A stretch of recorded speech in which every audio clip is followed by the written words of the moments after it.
welcome. My name is Carlos and welcome. My name is Carlos Berles, and let's start talking about what has been going on in the indie tabletop RPG scene. And as always, I'm not being sponsored by anyone mentioned here unless explicitly mentioned otherwise. And today we are beginning by the consumer side, because even game designers and creators, they also consume games, so it will be useful for everyone, and it can even perhaps go into a trend for future episodes.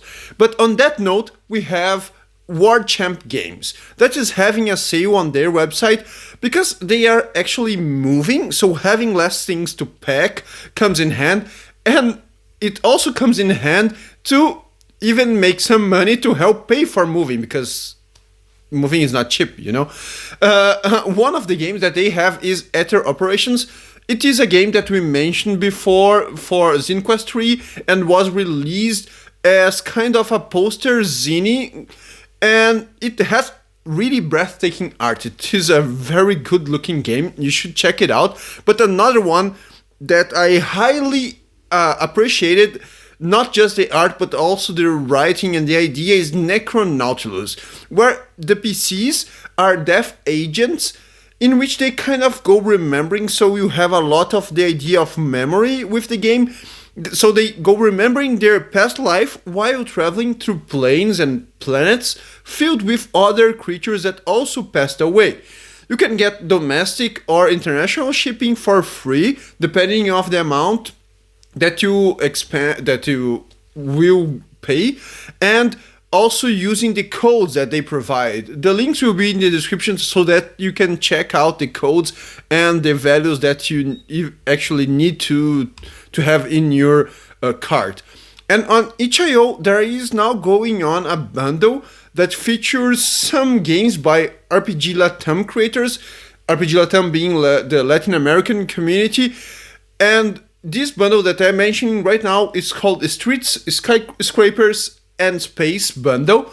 One of the games available is the CBR plus PNK by Emmanuel Melo, and it's like a cyberpunk game, which is a leaflet game actually, on one-shots in this cyberpunk universe. You can have this game and some other ones. I believe 4 or 5 are from RPG Latam creators, and you should check out because you can get a very good value for buck. And another interesting bundle on itch as well is the one called Dragon Killer Bundle.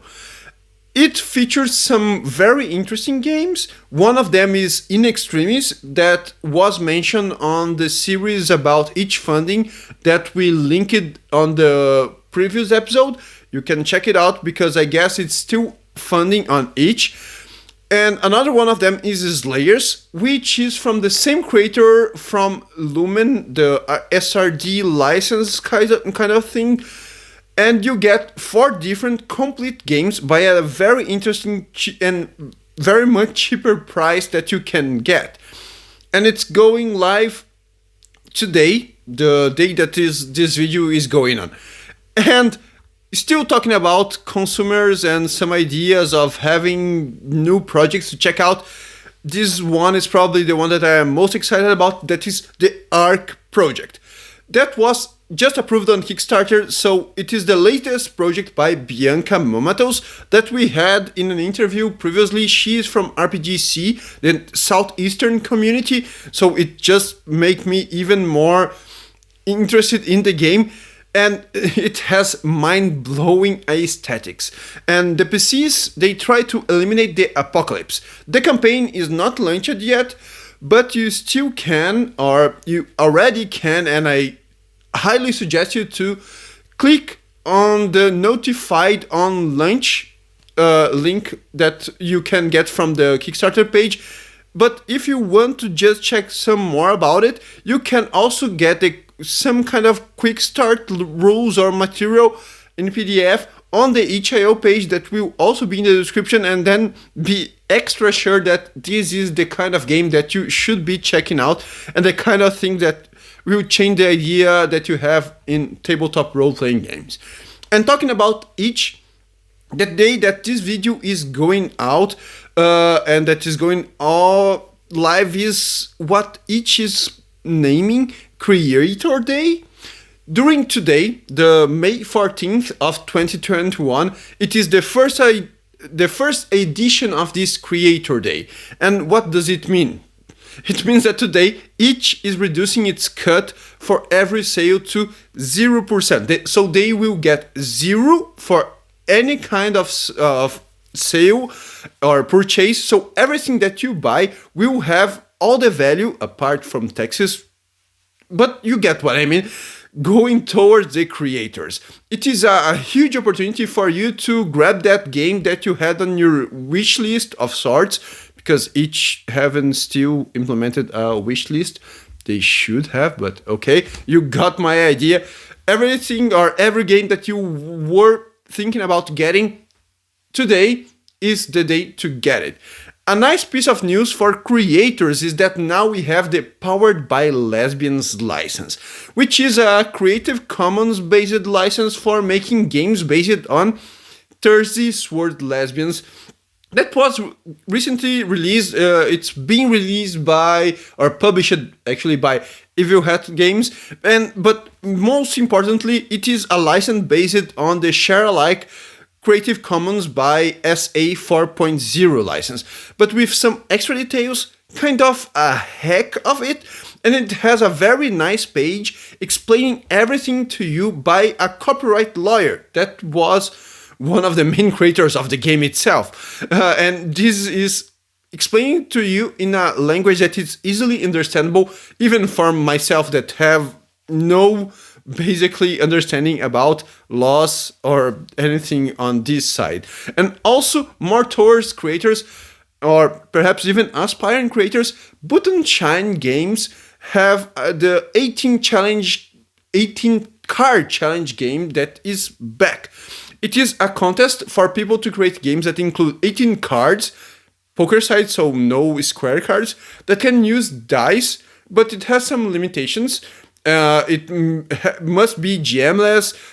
These are some of the rules, like even for the dice, you have some limitations of which dices you can use and how. The winner will receive the modicum value of $100, which I personally think that it's not too much for this kind of contests. However, you are not giving them the license to use or publish upon submitting the game. So if your game is chosen to be published by them, being the winner or not, but mostly for the winner, if it is chosen to be published, you will be offered a contract with royalties and everything that a contract entails. This is very important because that is the reason that I am even willing to mention it here, because I am totally against the predatory model that some big games or even plenty of big names have with contest practices in which you submit something, you submit your work that you put there. Most of the times is art, but you can have games or other kind of submissions. And if you win, you receive a fee. Usually this fee is too little, very below the market, and they can still use everything the way that they want, even if you are not one of the winners. So it is even worse. So this one is nice because even though the price for the winner is not that much, you can still get some very interesting deal because you can have that contract offered to you. And the other model is just disgraceful. I really hope that you do not follow that, because everyone should be paying their freelancers livable rate. I already mentioned it other times, so yeah, pay freelancers a livable rate. This is something this is a hill that I am willing to die on. And another opportunity for creators, because since we are talking with creators right now, we really have another one that is from the Tabletop Mentorship program, which is divided, like the whole program, in 3 categories. One of them is the mentorship itself, another one is the micro grant, and a speaker series.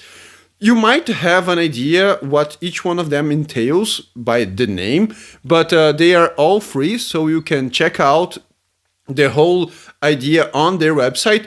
The mentorship program is the one that we'll be focusing right now. Perhaps the one that is not that clear is the speaker series. It is a series of videos and tutorials that you can check out for free. But on the mentorship itself, this is the one that we are focusing right now, and they have an open call up until the May 17th. So you have a little less than a week from the day that this video is going live. So you should hurry up if you want to be a mentor or a mentee. And what does this whole mentorship program mean? So for a mentor or mentee, they are paired and they will have twice a month an online meeting for half an hour at least. And this will be going on for 3 months. So if you are a mentor, you will be giving your expertise to grow the community of tabletop RPG creators and publishers.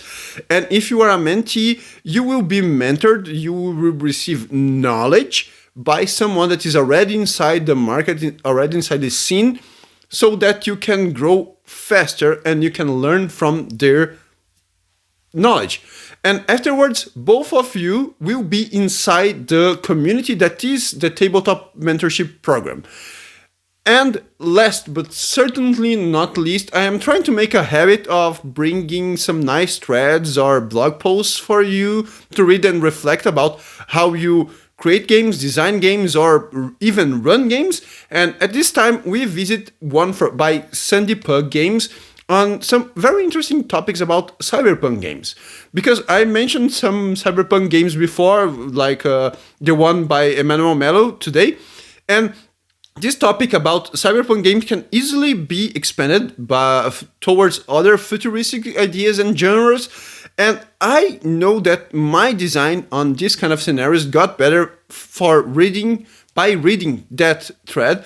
And I do believe that this is interesting and I wanted to bring it and share it with you. You can check the link in the description about how to create different characters and what kind of other ways we can subvert our current society on these post-apocalyptic cyberpunk genres ideas. And I believe that's it. If you like the video, like the video, share, subscribe. You know how internet works. I have my coffee if you want to pay me a coffee if you are enjoying it. I have my itch.io page if we are having the creator day tomorrow or today actually. You can check it out. You can buy my games as well. And let me know in the comments what you are enjoying about the series, what you are disliking about it. It is also very important to me. And I'll see you all in my next video. So, see ya!